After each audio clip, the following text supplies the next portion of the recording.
Hello friends, నమస్తే. Welcome to బాబులిష్మి అండి. Friends, కువైట్లో ఇంకా పెద్ద గుడ్ న్యూస్ అండి. అదేమంటే కువైట్ గవర్నమెంట్ కాంట్రాక్ట్ మరియు ప్రాజెక్ట్ వీసా నుంచి వేరే ఏదైనా సరే ప్రైవేట్ సెక్టార్కి వీసాని మార్చుకునే అవకాశాన్ని కల్పిస్తూ ఉందండి. అది నవంబర్ 3వ తేదీ నుంచి ఈ కాలం అయితే స్టార్ట్ అవుతుందండి.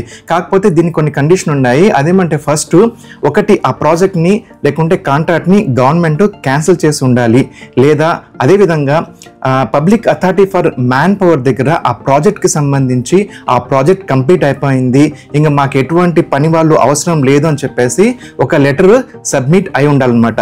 ఇంకోటి ఏమంటే ఎవరైతే ట్రాన్స్ఫర్ చేసుకోవాలంటారో వాళ్ళు ఆ ప్రాజెక్ట్లో కనీసం 1 సంవత్సరం పాటు వర్క్ చేసి ఉండాలండి. అదేవిధంగా ఇంకో కండిషన్ ఏమంటే ఆ ప్రాజెక్ట్ యొక్క ఎవరైతే ఓనర్ ఉంటారో ఆయన మీ ట్రాన్స్ఫర్ చేసుకోవడానికి ఒప్పుకోవాలా, అంటే ఆయన అప్రూవ్ చేయాలన్నమాట. సో దీనికి సంబంధించిన ఫీజు వచ్చి అన్ని పోను దాదాపు 350 దినాలు దీన్ని ఫీజుగా అయితే మీరు కట్టి మార్చుకోవచ్చు అనమాట. సో ఇది చాలా హ్యాపీయెస్ట్ న్యూస్ అండి. ఎవరైనా సరే గవర్నమెంట్ సెక్టర్ నుంచి అంటే ప్రాజెక్ట్ వర్క్ నుంచి మామూలు ప్రైవేట్ సెక్టర్కి మార్చుకునే వాళ్ళైతే ఈ అవకాశాన్ని వినియోగించుకోండి.